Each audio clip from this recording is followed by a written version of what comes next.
भगवती की तरफ से उनके पुत्र मनोज कुमार के आयोजन हो रहा है। आप सब आए इसकी खिदमत करने के लिए। सदगुरु की दया इस परिवार के आप सब पे बनी रहे, आप आनंद और खुशहाल रहे, यही सदगुरु के चरणों में सत्संग सदगुरु की दया और के भाव से ही होता है। इनका भाव हुआ, सदगुरु की दया हुई, तो हम उनकी महिमा का बलिदान करने के लिए सत्संग कर रहे हैं। सत्संग की तीन सीढ़ियां,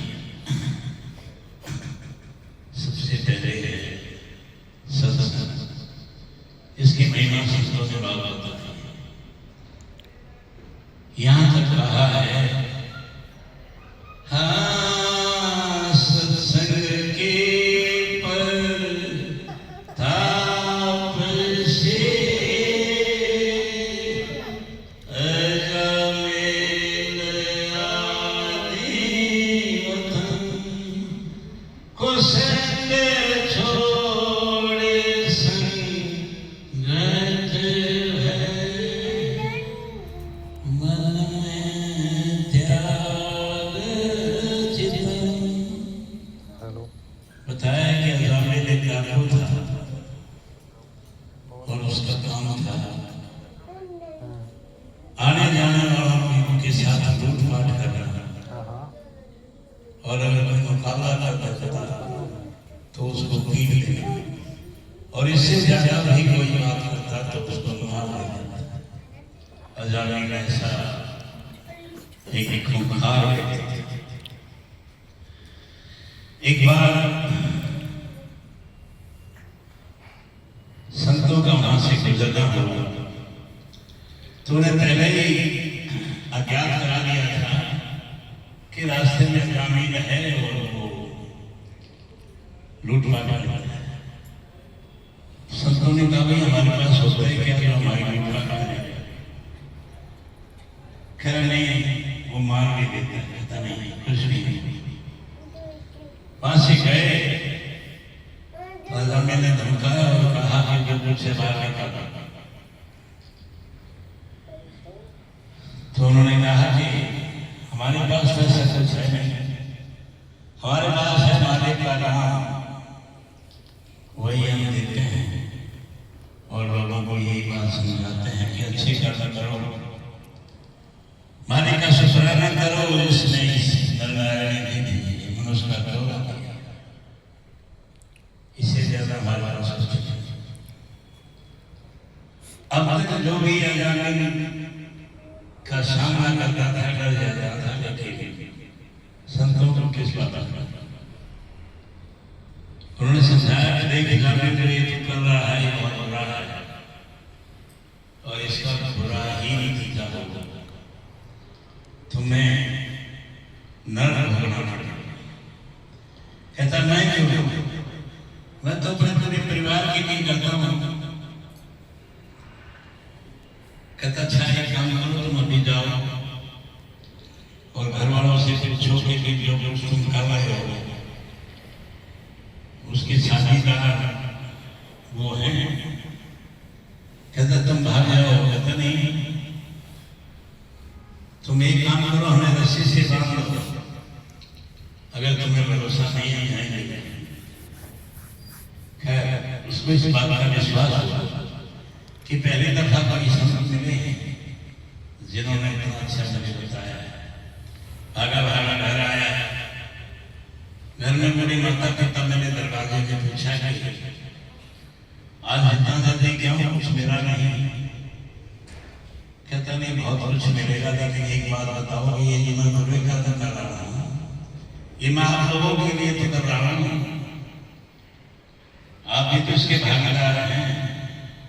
उनका नहीं, बिल्कुल हमने तुम्हें पाला पोसा बड़ा किया, अब तुम्हारा फर्ज है हमारे लिए कुछ काम करो। हम नहीं चाहते कि तुम लूटपाट का धंधा करो, किसी को मारो पीटो, ये हमें भी अच्छा नहीं।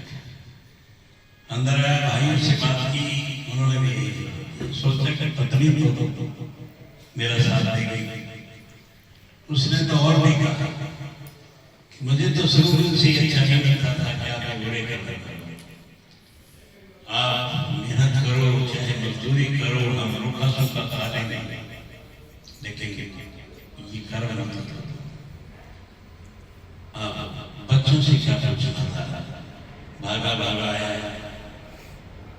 उनको खोल दिया, अक्षमा मांगी चाचा और वही अजामें बाद में कैसे। ये है सत्संग की महिमा।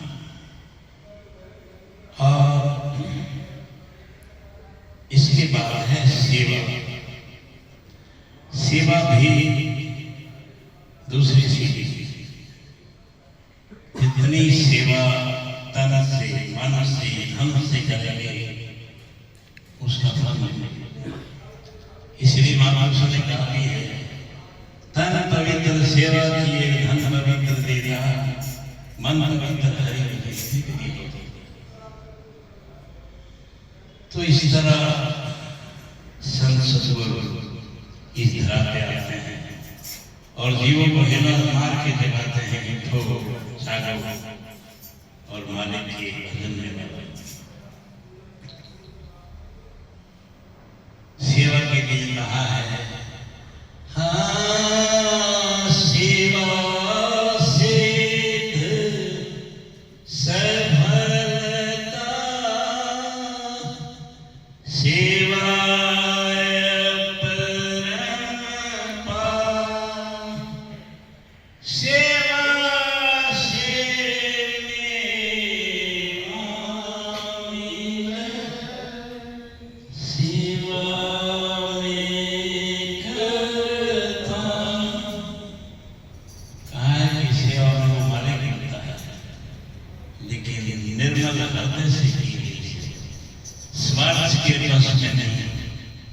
सेवा करने से मुझे ये मिल जाएगा, वो मिल जाएगा, उसका कोई फायदा नहीं। सेवा मन से की जाएगी, निर्मल हृदय से, दूसरी का फल मिलेगा। परम पिता महाराज साहब ने कहा है, हाँ सतगुरु सेवा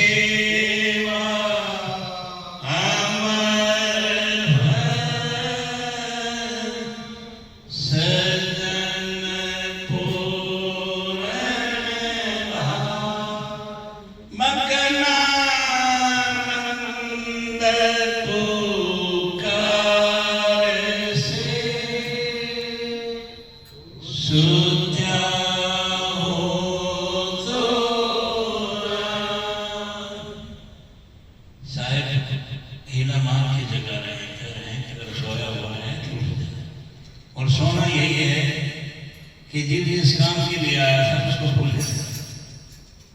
महात्मा जी का संदेश है,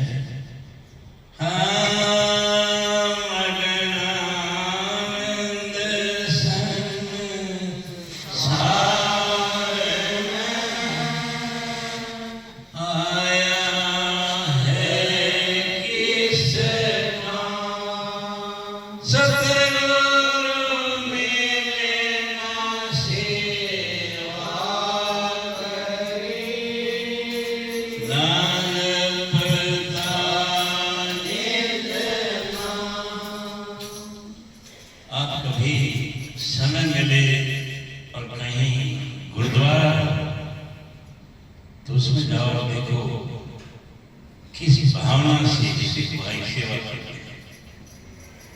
चाहे गुरुद्वारा छोटा हो बड़ा हो, इतना साफ सुथरा लगेगा आपको घर में नहीं।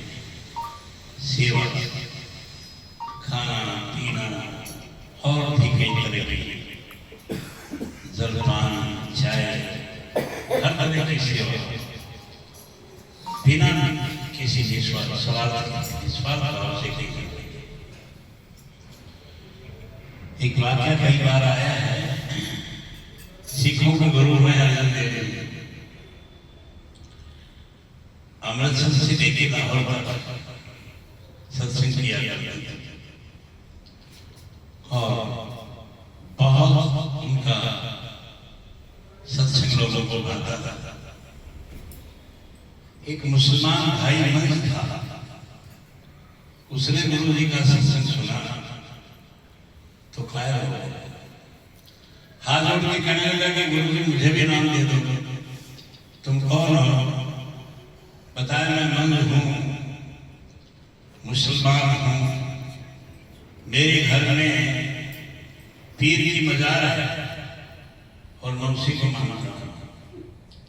गुरु जी ने कहा कि नाम नहीं मिलेगा, नाम लोगे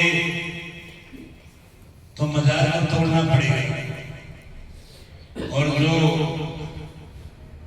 गुरु कहता है उसको हुक्म चलना पड़ेगा। अब कहा कि ठीक है, मैं घर जाके बात करूँगा। घर में बात की, बीवी ये एक नादान लड़की थी, उन्होंने कहा जैसे आपको ठीक लगे, हमारे लिए तो ये रास्ता ठीक था। भाइयों से बात की तो उन्होंने कहा अगर मजार को तोड़ दिया तो हल्ला मच जाएगा और गांव वाले तुम्हें गांव से निकाल देंगे। लेकिन उसके मन में गुरु के वचन छाए थे और उसने अगले दिन इस मजार को तोड़ दिया। सारे गांव में यही चर्चा हुई कि इसने बहुत जुल्म किया है, इसको सजा मिलेगी। फिर गांव वाले इकट्ठे हुए, फैसला किए इसको गांव में नहीं रहेंगे, गांव से बाहर एक झोपड़ी बना के गए। जितने पशु थे वो सब बेचने पड़े क्योंकि लोगों का कल ज्यादा था, लेकिन अपने परिवार को पाला। कुछ समय के बाद गुरु जी को ध्यान आया कि लाहौर के पास किसी गांव से भाई मंग आया था, ना वो सत्संग में आता है, ना सेवा करता है, ना कोई किसी तरह का काम करता है। मैं किसी को भेजना। गुरु जी ने तो सिख भाइयों को कहा कि जाओ लाहौर के पास एक गांव है, वहां भाई मंग है, उसको जाके चिट्ठी दे दे और क्या कहता है फिर बताना। दोनों भाई गए और लाहौर से फिर गांव का पता लिया। पता किया तो गांव वालों ने कहा कि वो गांव में नहीं रहते, बाहर जंगल में झोपड़ी बना रखी, वहां गए। दूर से भाई ने देखा कि सिख भाई आ रहे हैं, जरूर मेरे गुरु दरबार से हमें बहुत खुश। नाश्ता नाश्ता जाकर प्रणाम किया और कहा कि कहां से आए? उन्होंने बताया हम तो अमृतसर से आए हैं, गुरु अर्जुन देव जी ने भेजा और चिट्ठी थी। भाई ने चिट्ठी खोलकर देखी तो लिखा था कि बहुत दिन से तुम आए नहीं, किसी तरह की सेवा नहीं की, नाम दिया तो नाम का जाप करना जरूरी है, तुम करते हो कि नहीं कुछ नहीं बताया।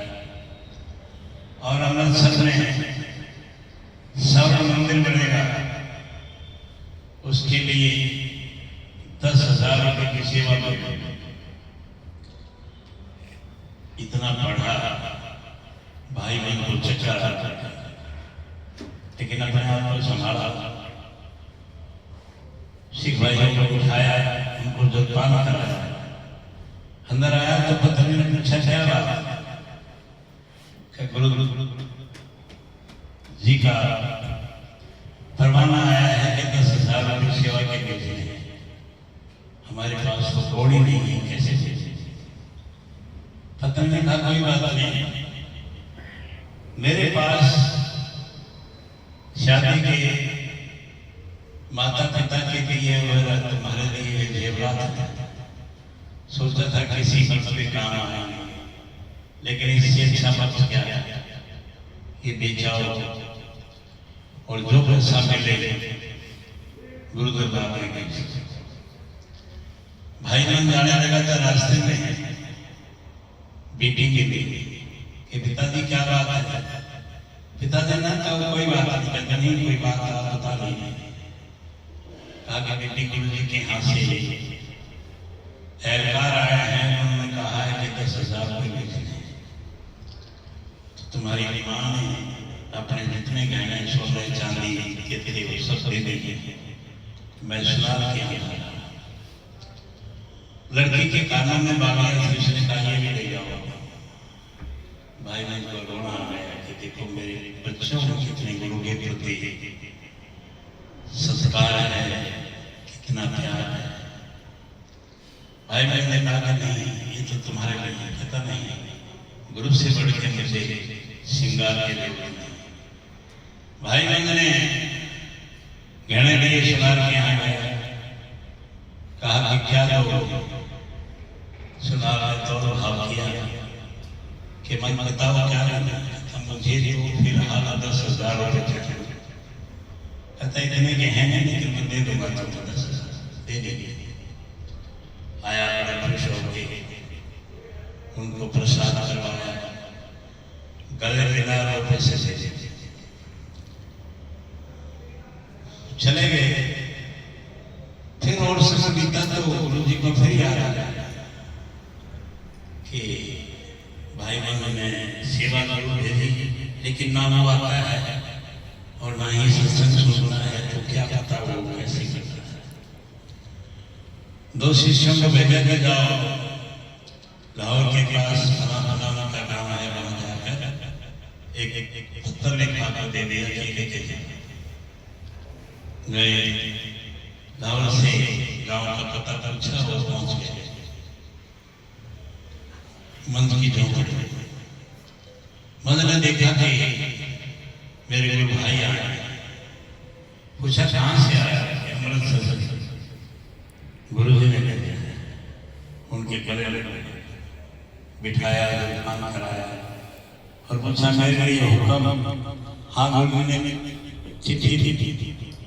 भाई मैंने चिट्ठी खोली तो लिखा था कि 25,000 रुपये की जरूरत है, जितना जल्दी हो सके दे दे।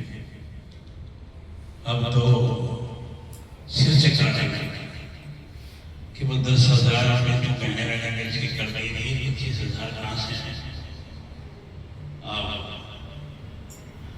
भाई अंदर आया तो पता नहीं पूछा कैसे क्या बात है। कहने लगा गुरु जी ने 25,000 रुपये लगाए हैं, हमारे पास तो 25 रुपये नहीं। कहता कोई बात नहीं, गुरु जी ने भेजा है तो कोई मुझे रास्ता निकले।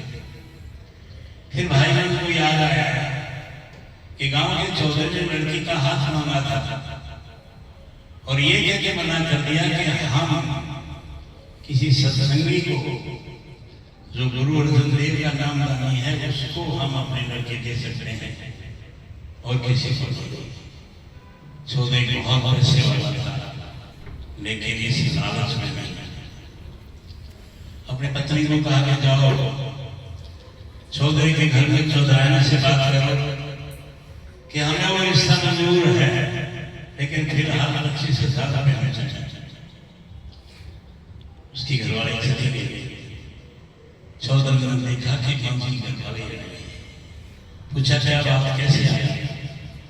उसको बिठाया, जल पानी कराया। कहता बताओ।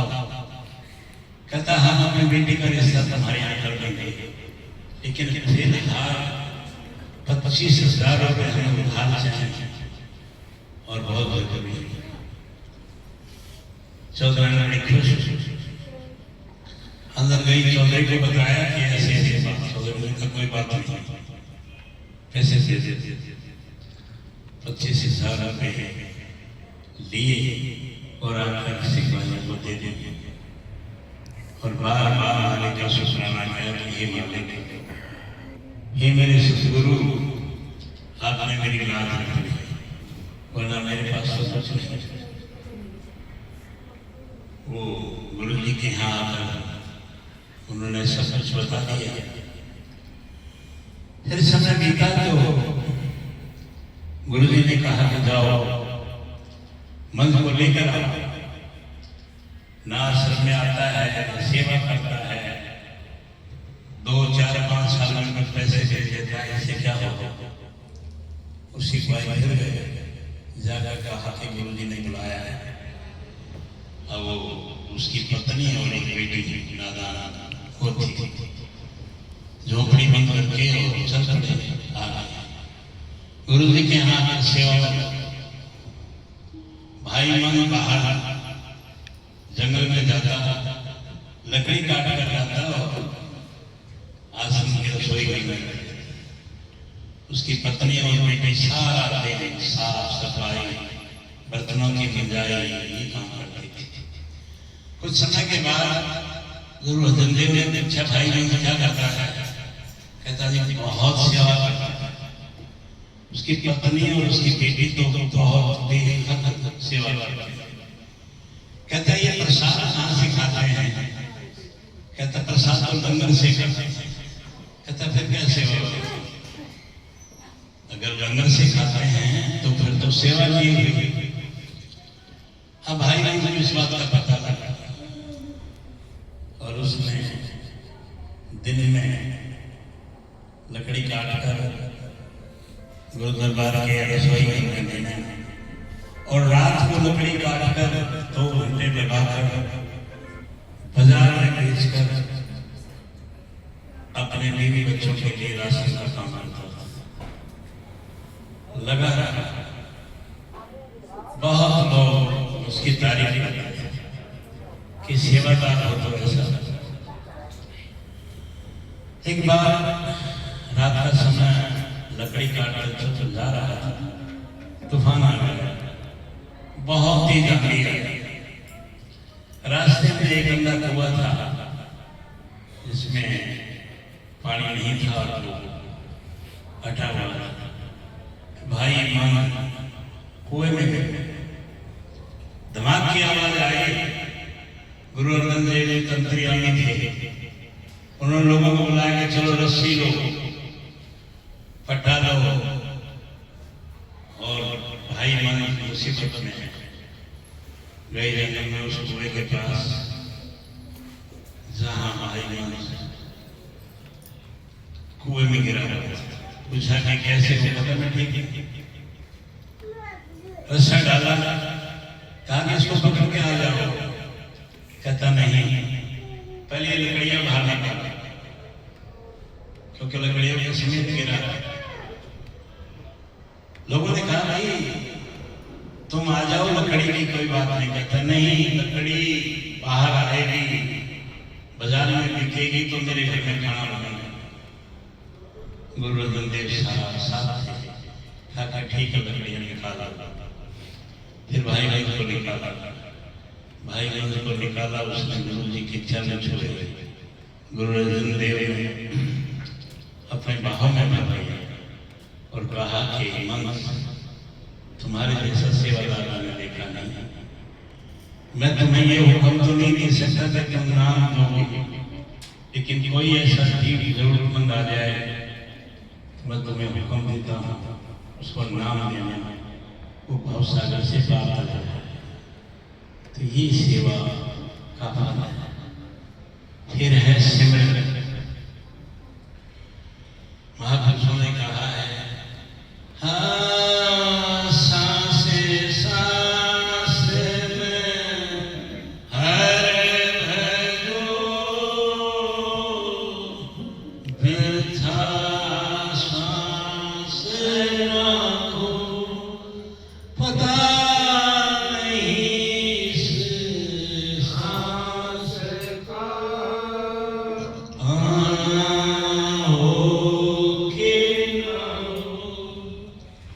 बताया कि सांस सांस में उस मालिक का नाम लो, वृथा ना जाए, क्योंकि पता नहीं है कि सांस आए कि ना आए, कोई व्यर्थ नहीं है। कहते हैं एक दिन में सबकी सरकार से ज्यादा हर कोई सांस लेते हैं। तो देखो याद करो कि हम कितनी बार उस मालिक को याद करते हैं। तो ये हमारे लिए बहुत जरूरी है। हाँ, यही करके हमारा मेरा तारा और कोई रास्ता नहीं। नाम की महिमा बताते हुए परम सद्गुरु विद्यानंद साहब ने कहा है,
शब्द में उन्होंने भी नाम की महिमा में कहा है,